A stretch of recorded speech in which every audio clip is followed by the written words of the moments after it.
இவன் கூட்டாளிகள் அனைவரும் தப்பிவிட்டார்கள். தேடிக்கொண்டிருக்கிறோம். இவன் மட்டும் தான் சிக்கினான். நான் அவர்களை சேர்ந்தவன் அல்ல. மகாராணியின் முன்னால் போய் கூறுகிறாயா? இல்லை, நான் போய் சொல்லவில்லை. நான் அந்த கூட்டத்தை சேர்ந்தவன் அல்ல. நான் சொல்வது உண்மை. என்னை விட்டு விடுங்கள். அவர்களை சேர்ந்தவன் இல்லை என்றால் ராஜகுமாரி வெளியே வரும் நேரத்தில் பொதுமக்கள் யாரும் வெளியே வரக்கூடாது என்ற அறிவிப்பையும் மதிக்காமல் ஏன் வெளியே வந்தாய்? பதில் கூறு. நடு இரவில் ராஜவீதியில் நீ என்ன செய்து கொண்டிருந்தாய்? கூறு. மகாராணி, இவன் அந்த கூட்டத்தை சேர்ந்தவன் என்பது இவனது நடவடிக்கைகளிலேயே புரிகிறது அல்லவா? இவனது கூட்டத்தினரை பற்றியோ ரத்தினக்கல்லை எங்கு கொண்டு சென்றார்கள் என்பது பற்றியோ இவன் நம்மிடம் உண்மை சொல்லாத நிலையில் ராஜசபையை கூட்டி விசாரணை செய்ய வேண்டியதில்லை. இவனுக்கு இந்த நிமிடமே தண்டனையை அறிவியுங்கள்.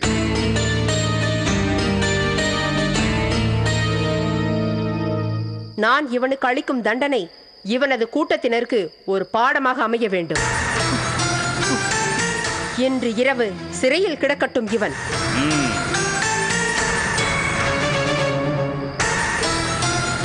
விடியும் வரை விசாரியுங்கள். மறுபடியும் தெரியாது என்று இவன் கூறிக்கொண்டே இருந்தால் நாளை பகலிலேயே இவனை கழுவில் ஏற்றுங்கள்.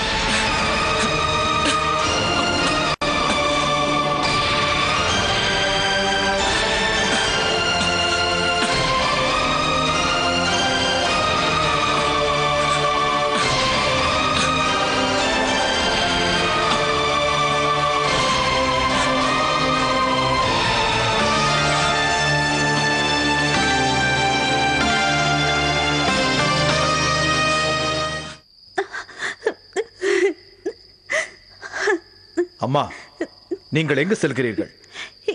என் மகனுக்கு ஏதோ ஆபத்தோ என்று தோன்றுகிறது. நிம்மதியாக இருக்க முடியவில்லை. சிறிது நேரம் நான் உனக்கு அபயம் தந்ததற்கு நன்றி காட்டுவாயா? மகனை தேடி செல்ல என்னுடன் வருவாயா?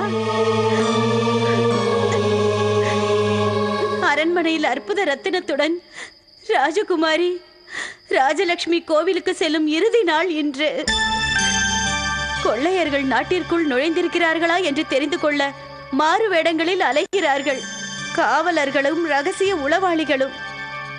அவர்களது கையில் எனது மகன் சிக்கிக் கொண்டால் உண்மையை என்னவென்று கூட விசாரிக்க மாட்டார்கள். அரண்மனையில் உள்ளவர்கள் உடனே தண்டனை கொடுத்து விடுவார்கள் என் மகனுக்கு.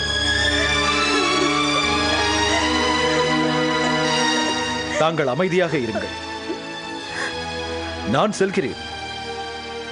தங்கள் மகனுக்கு என்ன நடந்தது என்று விசாரித்து வருகிறேன். நானும் வருகிறேன். அவன் என் மகன்.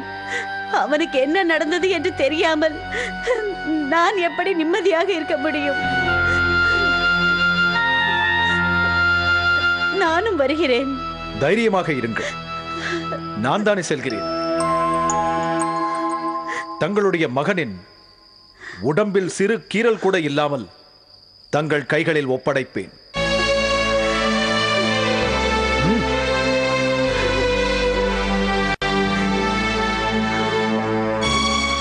உள்ளே செல்லுங்கள் அம்மா.